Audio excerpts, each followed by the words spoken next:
Hi everyone, I'm Nurul, and today we're going to talk about this one interesting phenomenon that occurred during this global pandemic, COVID-19. So, do you guys know what is infodemic? Sure, most of you don't know what is infodemic. So let's get started. COVID-19 has spread throughout the country, Malaysia, since the end of 2019. It affected in many ways, includes the economy and also the mental health. In Malaysia, the Prime Minister, the Ministry of Health, and also the Malaysian National Security Council hand in hand working together to break the chain. Since March 2020, the Prime Minister Tan Sri Yassin announced Movement Control Order MCO as one of the way to break the chain of COVID-19. Malaysians are ordered to stay at home and avoid crowds in order to flatten the curve of the number of the cases and death. Most of the students are having online classes.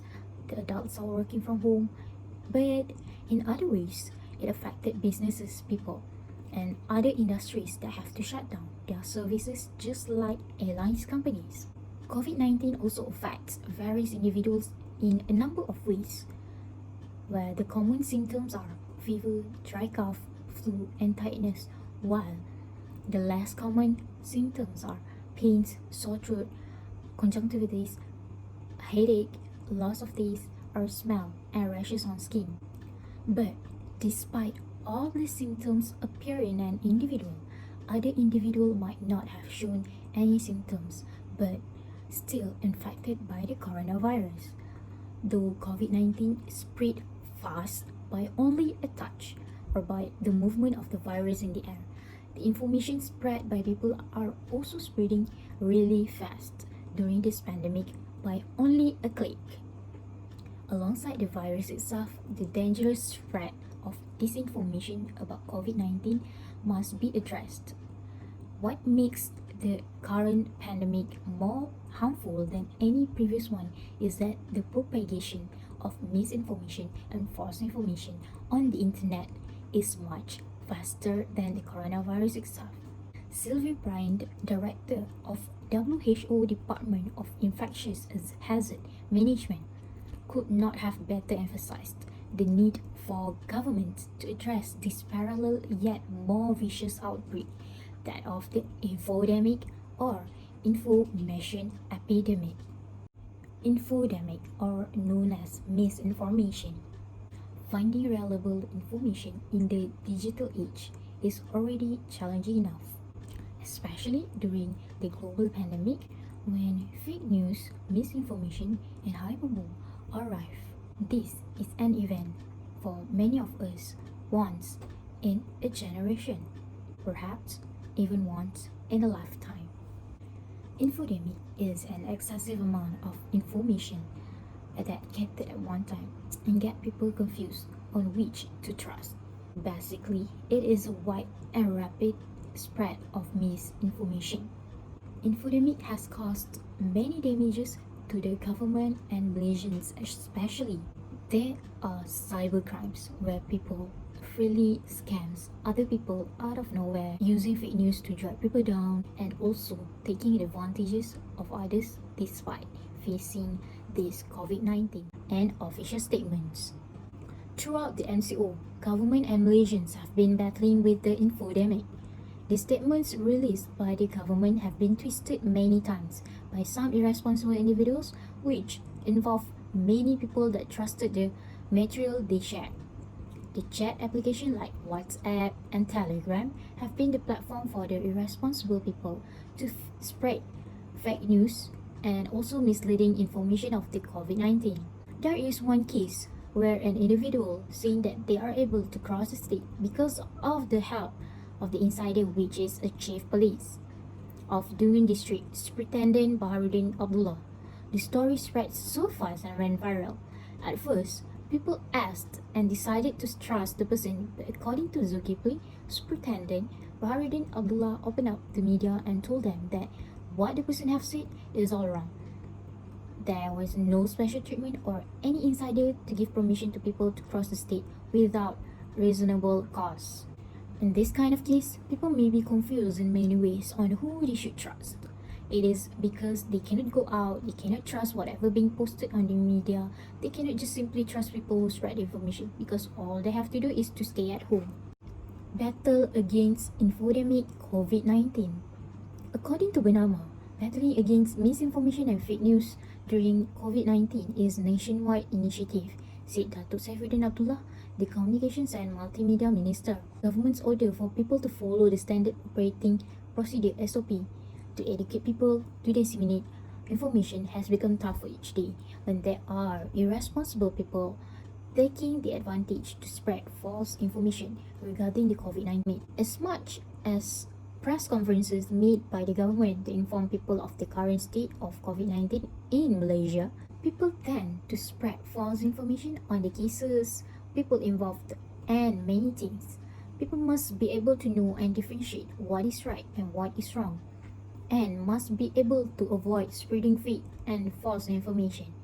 People must start spreading reliable information and take responsibilities on whatever mistakes they made.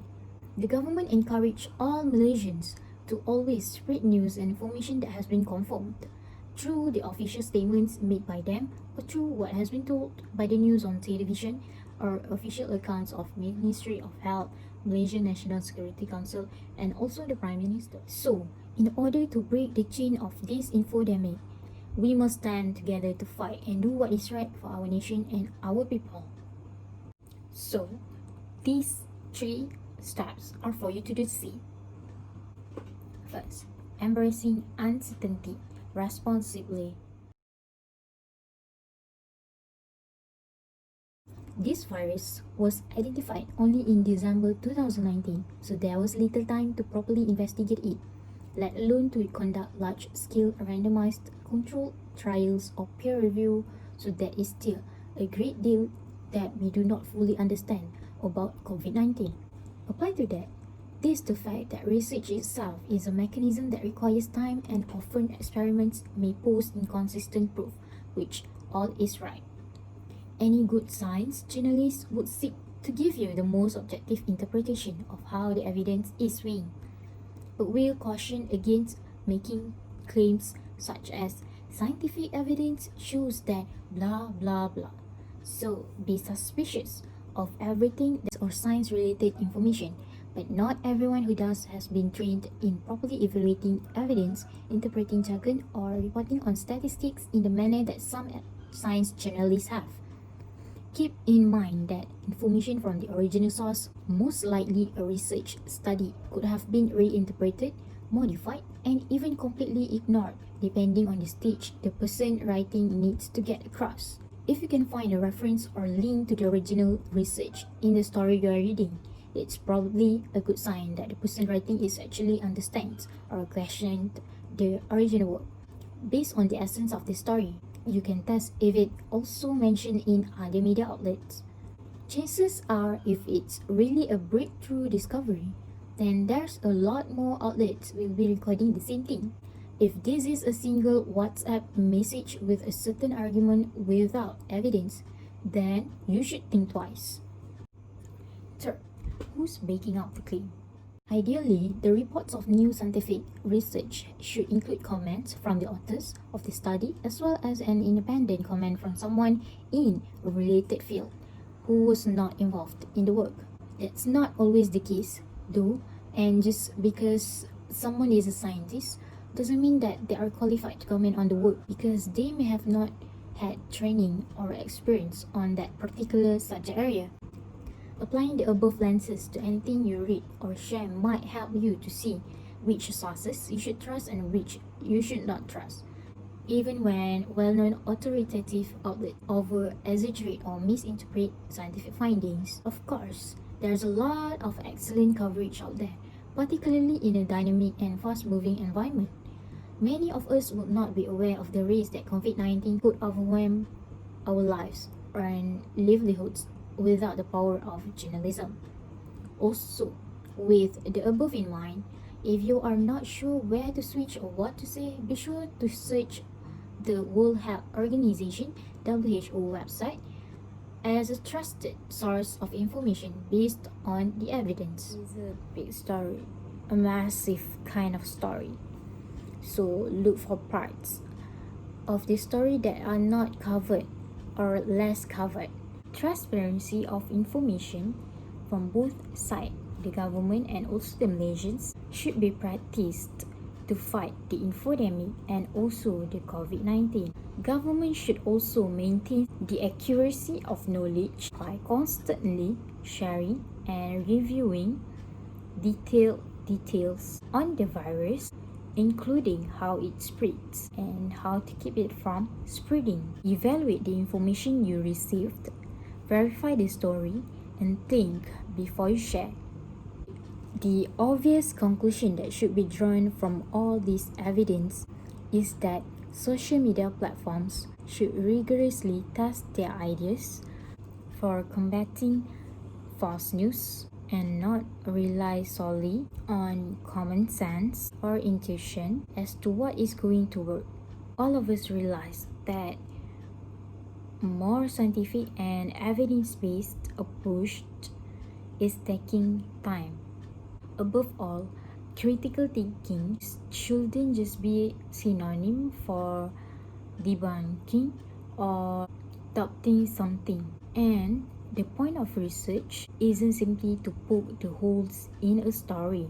It's to understand the story better. Or if somebody telling the story maliciously or incompetently, try to get deep enough to find the truth. Getting things right is more interesting and valuable than just confirming your belief or scoring points online. With the arrival of COVID-19, we are not just fighting the pandemic, we are also fighting the infodemic.